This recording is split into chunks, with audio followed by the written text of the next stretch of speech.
पंचकोशी साधना का ज्ञातव्य। पिछले पृष्ठों पर पंचकोशी साधना के अंतर्गत योग विद्या की वे साधनाएं बताई गई हैं जो सर्वसाधारण के लिए सरल एवं उपयोगी हैं। ये प्रकट है कि आध्यात्मिक महातत्व गायत्री ही है। जितना भी ज्ञान विज्ञान और योग है वो सब गायत्री से आविर्भूत होता है। इसलिए ऐसी कोई साधना नहीं हो सकती जो गायत्री की महापरिधि से बाहर हो। संपूर्ण योग शास्त्र निश्चित रूप से गायत्री के अंतर्गत है। योग साधनाएं अनेक हैं, वे सब एक ही महातत्व की प्राप्ति के लिए हैं। गायत्री का नाम ही मुक्ति है और उसी को सिद्धि कहते हैं। जैसे किसी नगर में पहुंचने के लिए अनेक दिशाओं से अनेक रास्ते होते हैं, उसी प्रकार प्रभु प्राप्ति के लिए अनेक योग हैं। प्रत्येक मार्ग में अलग अलग प्रकार के दृश्य, पदार्थ और मनुष्य मिलते हैं। इनको ध्यान में रखते हुए लोग निर्दिष्ट स्थान पर पहुंचने का मार्ग निर्धारित करते हैं। इसी प्रकार प्रत्येक योग साधना की ये विशेषता है कि उसके मार्ग में अपने अपने ढंग के अनोखे अनोखे अनुभव होते हैं। भिन्न भिन्न सिद्धियां एवं अनुभूतियां प्राप्त होती हैं। अंत में पहुंचते सब एक ही स्थान पर हैं। योग साधनाएं अनेक प्रकार की इसलिए हैं कि मनोभूमि, स्थिति, शक्ति, सुविधा, रुचि, देश काल, पात्र के भेद से भिन्न भिन्न परिस्थिति के लोग उन्हें अपना सकें। युग परिवर्तन के अनुसार तत्वों की स्थिति में अंतर आता रहता है। पूर्व काल में जलवायु में जो गुण था वो अब नहीं है, जो अब है वो आगे नहीं रहेगा। सृष्टि धीरे धीरे बूढ़ी होती जाती है। बालक में जितनी स्फूर्ति, कोमलता, चंचलता, उमंग और सुंदरता होती है वो बूढ़े में नहीं रहती। जवान आदमी जितना बोझ उठा सकता है उतना वृद्ध पुरुष के लिए संभव नहीं। सतयुग सृष्टि का बालकपन है, त्रेता जवानी, द्वापर अधेड़ अवस्था है तो कलयुग बुढ़ापा। पंच तत्वों की यही स्थिति होती है। जब बुढ़ापा अधिक आ जाता है तो सृष्टि मर जाती है, प्रलय हो जाती है, फिर उसका नया जन्म होता है। सतयुग के बालक पंच तत्वों में प्राणियों के शरीर भी वैसे ही थे। खाद्य पदार्थ तथा जलवायु में भी वैसी ही विशेषता थी। मानसिक चेतना, इंद्रिय लालसा, आहार विहार, आयु एवं शरीर के ढांचे की गर्मी तथा वायु भी युग प्रभाव से बहुत कुछ संबंधित रहता है। भूगर्भ विज्ञान के अन्वेषकों ने कुछ हजार वर्ष पुराने ऐसे जीव जंतुओं के प्रमाण पाए हैं जो वर्तमान जीवों की अपेक्षा कहीं भिन्न आकृति के हैं और कहीं अधिक बड़े थे। ऐसे मनुष्यों के अस्थिपंजर मिले हैं जो 10 फुट लंबे थे। महागज, महामकर और महाशूकर अपने वर्तमान वंशजों की अपेक्षा 5 गुणे से लेकर 37 गुणे तक बड़े थे। ऐसे प्रमाण मिल चुके हैं। जिस प्रकार सूर्यकाल में अग्नि तत्व प्रधान शरीर वाले प्राणी रहते हैं, उसी प्रकार सतयुग में आकाश तत्व की प्रधानता इस पृथ्वी पर होने से उस समय उसी तत्व की प्रधानता वाले प्राणी इस पृथ्वी पर थे। उनके लिए आकाश में बिना पंखों के भी उड़ना सरल था। हनुमान ने बिना पंखों के छलांग मारकर समुद्र को पार किया था। त्रेता में ऐसा करना कुछ लोगों के लिए ही संभव रह गया था, इसलिए हनुमान जी को विशेष महत्व मिला। सतयुग में ये बिल्कुल साधारण बात थी। पूर्व युगों की स्थिति का कुछ परिचय यहाँ हमें इसलिए देना पड़ा है कि पाठक ये जान पाएं कि जो योग साधनाएं सतयुग के मनुष्यों के लिए अत्यंत सरल और स्वाभाविक थीं, वे अब नहीं हो सकती। जो सिद्धियां पूर्व काल में थोड़ी सी साधना से मिल जाती थीं, वे अब असंभव हैं। पार्वती ने शिव को प्राप्त करने के लिए कितने लंबे समय तक कितना कष्ट साध्य तप किया था, वैसा आज की स्थिति में किसी के लिए भी संभव नहीं है। संभव इसलिए नहीं है कि मनुष्य की आयु 100 वर्ष रह गई है और पृथ्वी तत्व प्रधान हो जाने से शरीर में जड़ता का अंश अधिक आ गया है। किसी समय में शरीर में पाप के होने या न होने की परीक्षा अग्नि में तपाकर वैसे ही कर ली जाती थी जैसे कि आजकल सोने को तपाकर कर ली जाती है।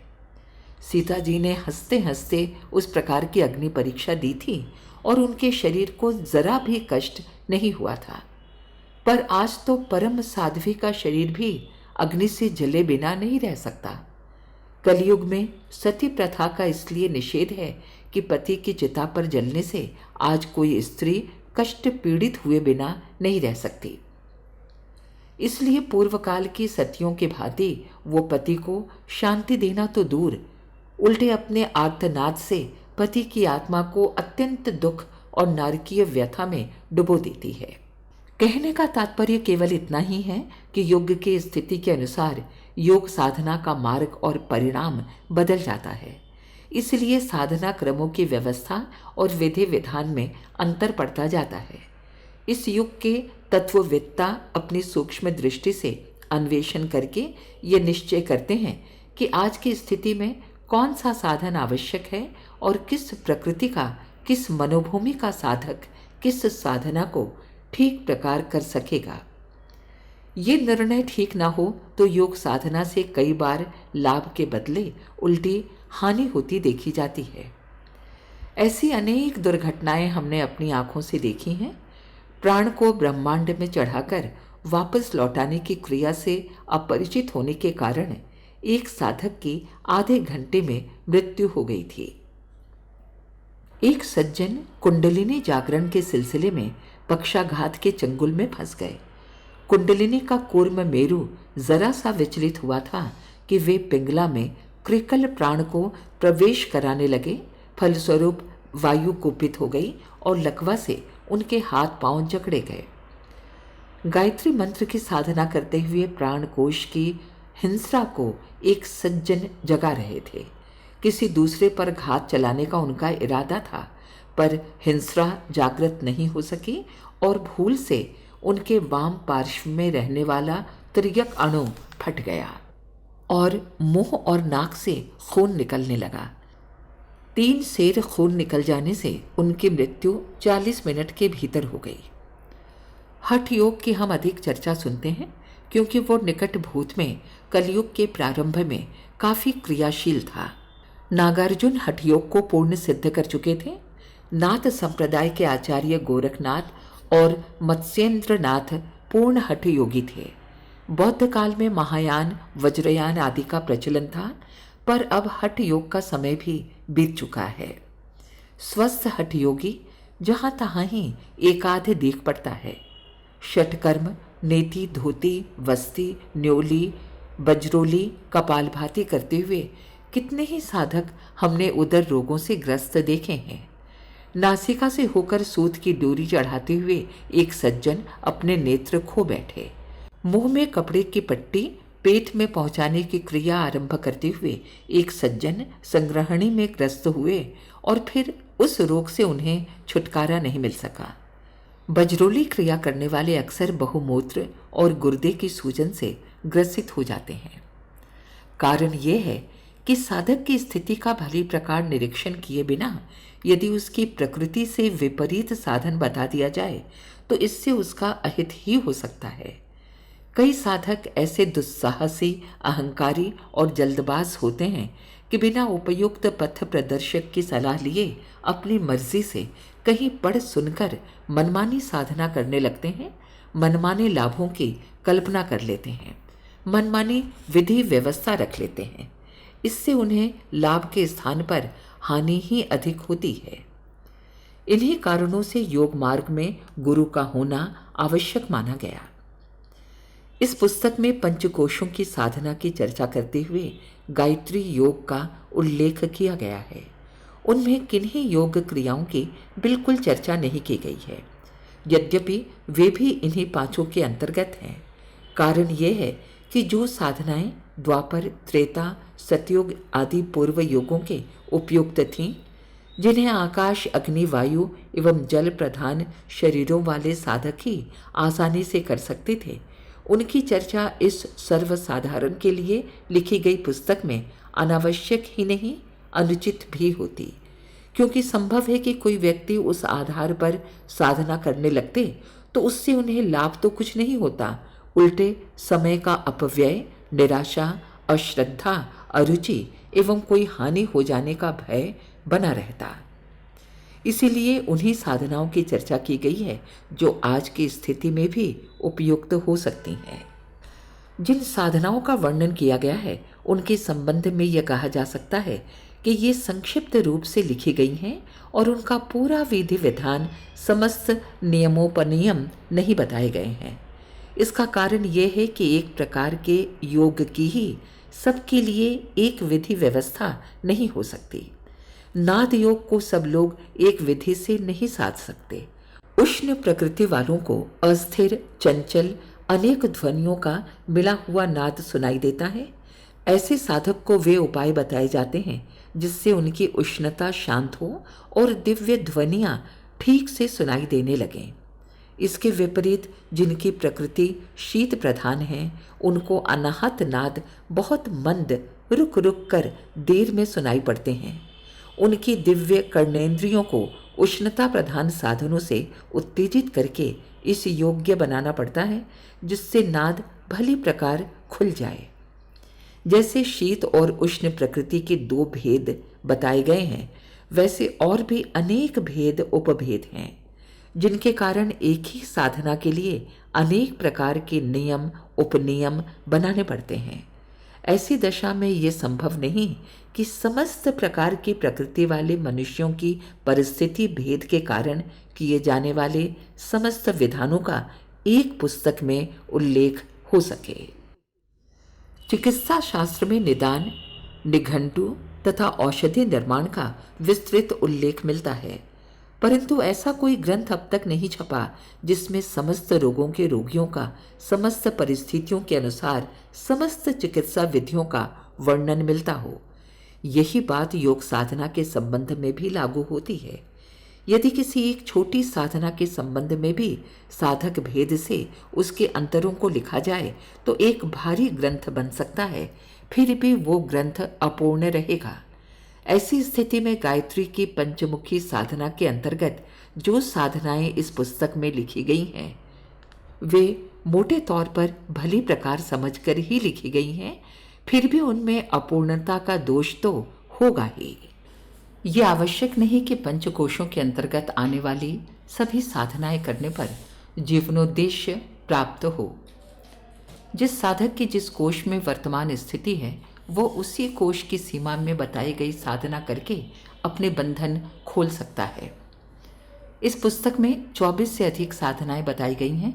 इसके अतिरिक्त अनेक और साधनाएं हैं। छोटे से जीवन में उन सब का साधन मनुष्य नहीं कर सकता, करना आवश्यक भी नहीं है। आयुर्वेद में हजारों औषधियों का वर्णन है। वे सभी रोगों को दूर करके स्वस्थ होने के एक ही उद्देश्य के लिए बताई गई हैं। फिर भी कोई ऐसा नहीं करता कि जितनी भी औषधियों का वर्णन है उन सब का सेवन करे। बुद्धिमान लोग देखते हैं कि रोगी को क्या बीमारी है, उसकी आयु, उसकी स्थिति एवं प्रकृति क्या है। तब यह निर्णय किया जाता है कि कौन औषधि किस अनुपात में दी जाए।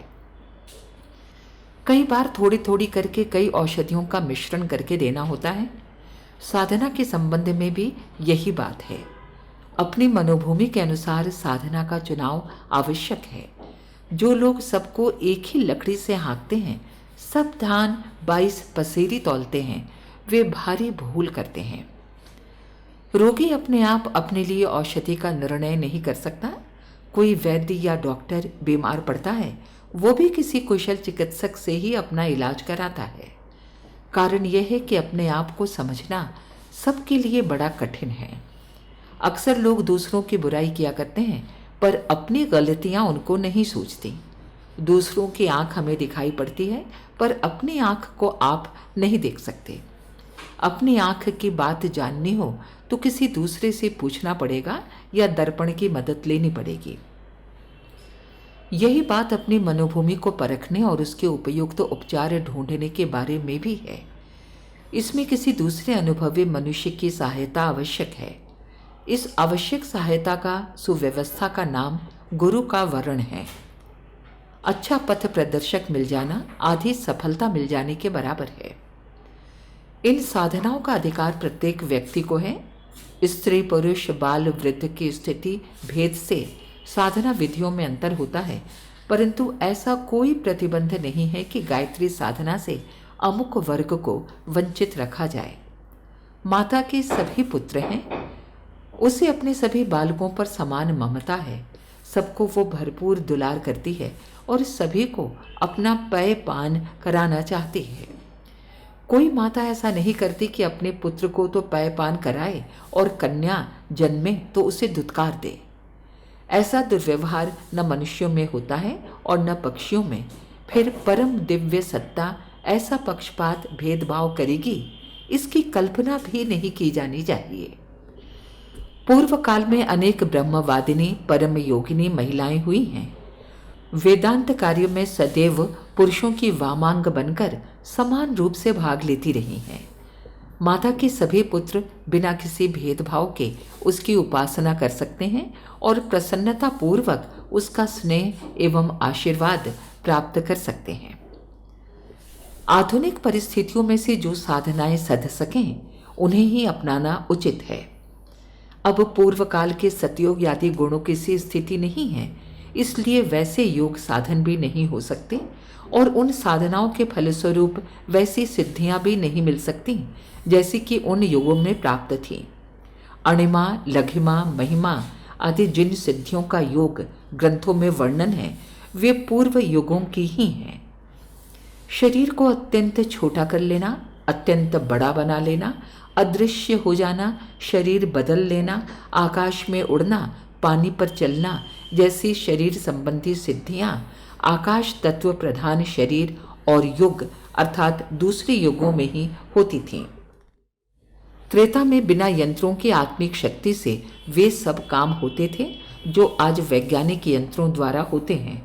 विमान, रेडियो, विद्युत, दूरदर्शन, दूरश्रवण, अत्यंत भारी चीज़ों का उठाना जैसे कामों के लिए आज तो वैज्ञानिक यंत्रों की आवश्यकता होती है, पर त्रेता में ये सब कार्य मंत्र बल से, प्राण शक्ति से हो जाते थे।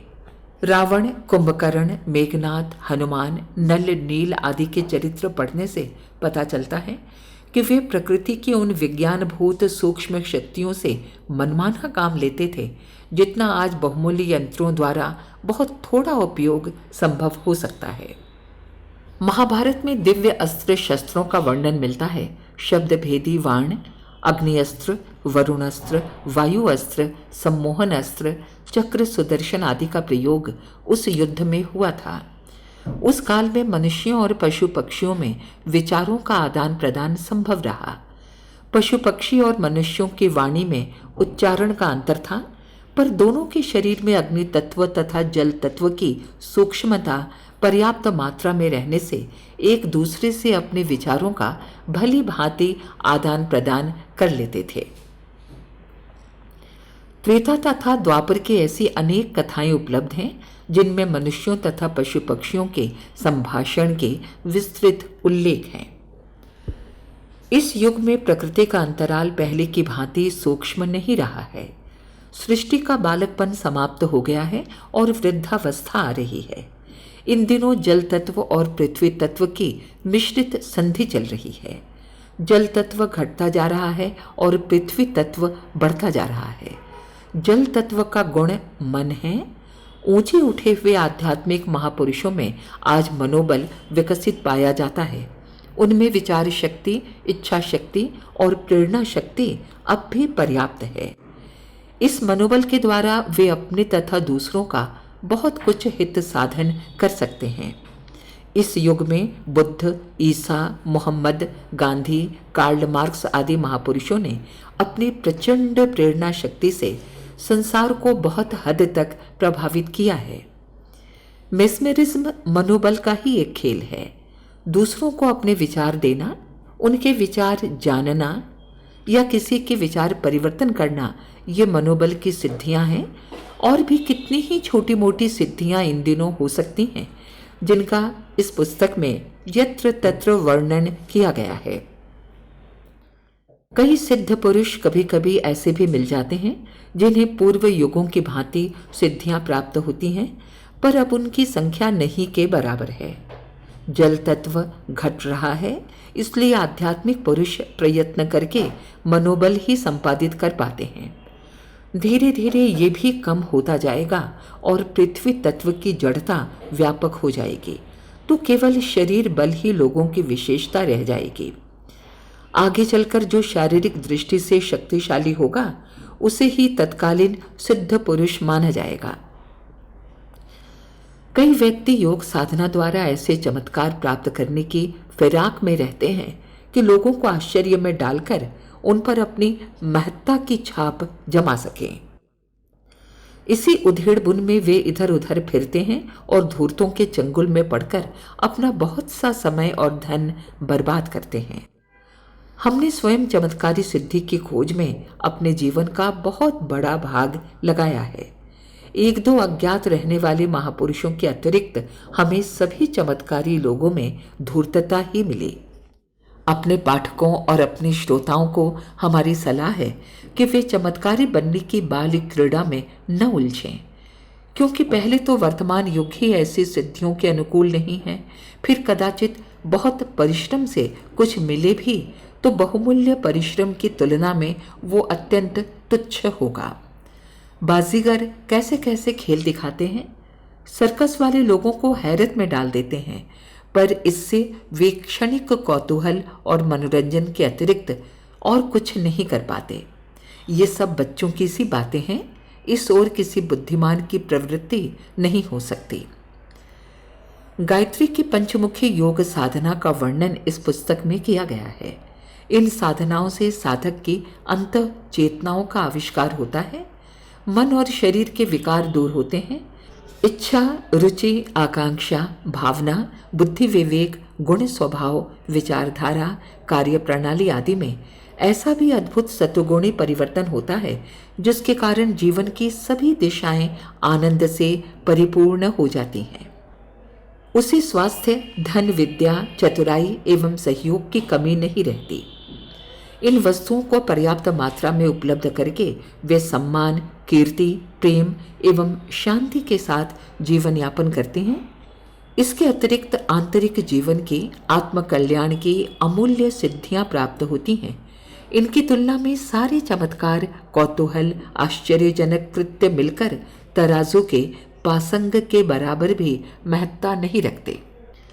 गायत्री के उपासक पंचमुखी माँ की उपासना श्रद्धा पूर्वक करें तो उन्हें आशाजनक लाभ होते हैं। चमत्कारी बाबा वे भले ही न कहलाएं, पर गृहस्थ रहकर भी वे अपने आप में ऐसा परिवर्तन पा सकते हैं जो अनेक चमत्कारों की तुलना में उनके लिए अधिक मंगलमय होगा। सद्बुद्धि मानव जीवन की सबसे बड़ी संपदा है। जिसके पास ये संपदा होगी उसे कभी किसी वस्तु की कमी नहीं रहेगी। वस्तुओं का अभाव और परिस्थितियों की कठिनाई उसका कुछ नहीं बिगाड़ सकेगी जिसके पास सद्बुद्धि है।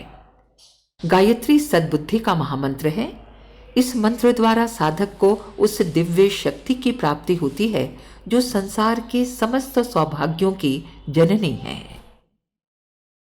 शांति कुंज ऑडियो बुक्स अच्छी पुस्तकें जीवंत देव प्रतिमाएं हैं जिनकी आराधना से जीवन में तत्काल प्रकाश और उल्लास मिलता है।